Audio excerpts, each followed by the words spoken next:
TVK ஆட்சியில் போதைப் பொருளை ஒழிப்பதற்காக தீவிர நடவடிக்கை. உண்மையாலுமாடா? ஆமாமா. பரவாயில்லையே, உன் வாயில நல்ல வார்த்தைலாம் வருது.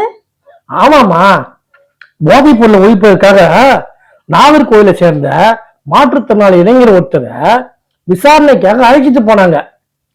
விசாரணை முடிஞ்ச உடனே அவர் இறந்துட்டாரு. என்னது, இறந்துட்டாரா? ஆமாமா, ஏதோ 19 இடத்துல அவருக்கு ஏதோ புண்ணு இருந்துதான். டேய், அது புண்ணு இல்ல, அடிச்சதால ஏற்பட்ட காயண்டா அது. என்னது, அடிச்சாங்களா? பாத்தியா, ஒரு விசாரணைக்காக அழைச்சிட்டு வந்த மாற்றுத்திறனாளி இளைஞரை அடிச்சே கொண்டிருக்காங்க. எனக்கு என்னமோ இது திமுகவோட வேலையா இருக்குமோ சந்தேகமா இருக்குது. டேய், ஆட்சியில இருக்கிறது உங்க கட்சிரா, இதுக்கு எப்படி திமுக காரணமாகும்?